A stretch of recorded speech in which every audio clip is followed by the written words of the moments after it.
Bien, abrimos el programa hablando del discurso de ayer de Cristina, festejando el 25 de mayo de 2003. No hizo ninguna referencia respecto de 1810, que bueno, como todos saben, es un tema completamente menor.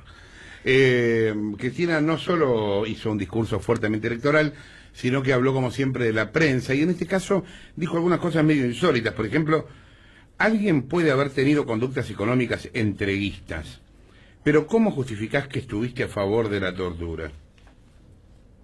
Yo no recuerdo a nadie, pero bueno, hoy, menos hoy, ¿no?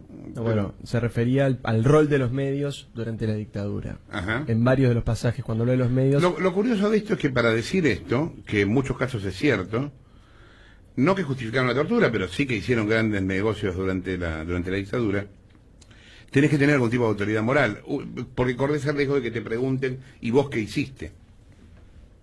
Y Cristina, que yo sepa, estaba vendiendo departamentos durante la dictadura, no participó de ninguna marcha, nunca se vio con ningún organismo, gracias a no conocían a las madres, dictadura, digamos, no durante la dictadura. Entonces, y gracias a una medida económica de la dictadura, gracias claro, a la circular 1050, sí, claro, no sí, por claro, pericia personal solamente, sino aprovechándose de las condiciones del momento. Le pido al curador del Museo de la Ex-ESMA que agregue esta frase: ¿cómo puede ser que la prensa haya ignorado el horror?, dijo Cristina, y finalmente agregó: cuando perdimos las elecciones en el 83, cuando la gente quería democracia y vida, no vio esa democracia y esa vida reflejada en la cara de nuestros dirigentes.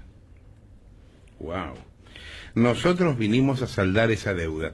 El planteo general del discurso de Cristina ayer fue: la historia empieza el 25 de mayo del 2003 y todo lo demás fue un pozo negro. Rafael Flores fue al EDOCA, estudió Derecho al mismo tiempo que Néstor en La Plata, militó en el mismo espacio político y es una de las personas que mejor conoció al expresidente.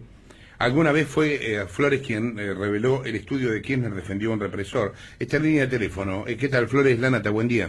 Buenos días, ¿cómo le va? Bien. ¿Le extraña escuchar a Cristina hablando de la dictadura y recordar usted, desde el punto de vista personal, que mucha actividad no tuvieron? No, porque estoy acostumbrado a este relato desde hace muchos años. Yo hace mucho tiempo que vengo sosteniendo que en materia de derechos humanos, los Kirchner, como en muchos otros temas, se apropian del discurso, pero terminan prostituyendo la idea. Y me parece que esto se le aplica cabalmente a la Presidente y de ninguna manera me asombra. Es algo que ya estamos un poco aburridos de escuchar. El relato de una historia que no fue. Flores, ¿cómo le va? Diego Leuco lo saluda. ¿Qué tal, Diego? Un gusto. Igualmente, vale la pena insistir con esto también. ¿Recuerda alguna habeas corpus, algún acto con las madres, con las abuelas? No, ya me he cansado de decirlo. Eso no hay. Jamás lo presentaron, digamos. La actividad en materia, digamos, no solamente eso. En realidad, Cristina fue la que se opuso en la Cámara de Diputados de la provincia ante el pedido, ante un proyecto de diputados provinciales que planteaban que el 24 de marzo debía ser un día no feriado en Santa Cruz, un día donde se debían dar clases, pero esa jornada tenía que ser una jornada de reflexión sobre lo que había sucedido durante la dictadura militar y lo que había significado el terrorismo de Estado. Bueno, como mientras gobernaron Santa Cruz, el voto de los militares en una provincia donde los destacamentos son grandes, los destacamentos especialmente los destacamentos de las Fuerzas Armadas en las distintas localidades, y como no querían tener problemas con un potencial electorado, Cristina desde la Cámara de Diputados permanentemente se opuso y bloqueó ese proyecto. Quiero decir, para hablar de cosas concretas, porque si no terminamos hablando en general. Uno dice, bueno, nunca hicieron nada, la realidad es que nadie puede probar que hayan hecho algo, la realidad es que no hicieron nada, pero no solamente no hicieron nada, también hicieron, como fue bloquear ese proyecto al que le estoy haciendo mención. Ahora, en la actualidad, viniendo ahora, Ismael Bermúdez lo saluda. Sí, ¿qué tal? ¿Cómo le va? La presidenta habla mucho del tema de derechos humanos. ¿Y cómo justifica entonces el tema de Milani hoy? Bueno, no, claro, no lo pueden justificar. Digamos, no me lo pregunte a mí. Eso, no, porque... Eso habría que preguntárselo a ellos. Pero muestra la brutalidad de un discurso que no es sincero.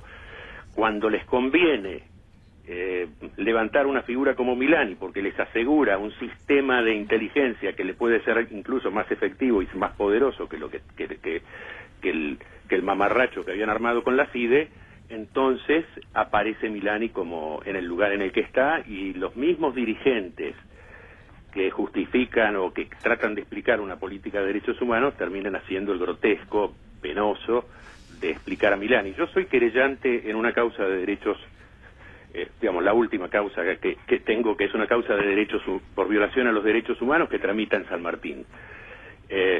Por cosas, diría, por conductas similares a las de Milani estamos pidiendo el procesamiento de gente, y lo están haciendo abogados que adhieren al discurso kirchnerista, pero bueno, no encuentran la contradicción en eso, ¿no? Y la realidad es que Milani hace rato que, si miramos los parámetros que ha seguido la justicia argentina hasta ahora, sí, claro, por lo menos tendría que haber sido investigado un poco más. Flores, usted es abogado, y en aquella época el estudio Kirchner, según lo que fuimos reconstruyendo después desde el periodismo, se dedicaba a rematar casas justamente basándose en la circular 1050. ¿Cómo era ese trabajo? ¿Qué es lo que hacían? ¿Iban a buscar a gente que no pagaba y entonces remataban las casas? Digamos, ¿cuál era la ocupación del estudio Kirchner cuando en Argentina estaba la dictadura militar? Básicamente se dedicaban a eso, a juicios de cobranzas, ¿no? Digamos, sin entrar en detalles que terminan confundiendo más que otra cosa. La realidad de los abogados de cobranza es que agarran de los acreedores, de los deudores, lo que pueden, los rematan o amenazan con rematarlos, y así les permiten, así cobran las deudas. Claro, lo que pasa es que la circular 1050 indexaba de manera exorbitante las cuotas, claro, entonces aquel que se metía en la circular 1050 terminaba prácticamente imposibilitado de pagar las cuotas, y ahí venía la ejecución, porque estaba hipotecada la propiedad que estaban comprando con la 1050. Entonces ahí venía la ejecución, y los Kirchner aparentemente lo que se dice es que eran bastante expertos en rematar y esas hipotecas y cobrar en beneficio de los acreedores, lógicamente con la comisión que cobran los abogados, ¿no? No, sí, quítele el aparentemente. ¿Cómo? No, quítele el aparentemente. No digo aparentemente porque yo no hice esa investigación. Fue rigurosamente, sí, pero no sé, digamos, fue rigurosamente así. Fue un estudio que se dedicó a juicios ejecutivos. Exactamente. Es decir, ya sea las deudas en aquellos años, cuando una persona compraba un electrodoméstico, no lo hacía con tarjeta de crédito porque prácticamente no había tarjetas de crédito. ¿Qué hacían? Firmaban pagarés.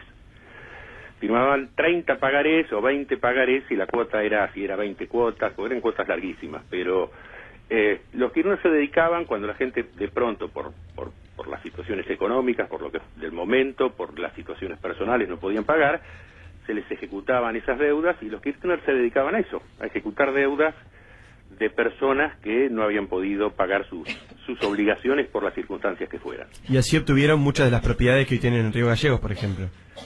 Sí, yo siempre me pareció que eso no era un dato muy relevante, digamos, pensar que la fortuna de los Kirchner empieza con su actividad profesional en Río Gallegos es de alguna manera desviar el tema. La fortuna de los Kirchner empieza realmente cuando asumen la gobernación de Santa Cruz. A partir de allí es que uno puede empezar a explicarse las cosas.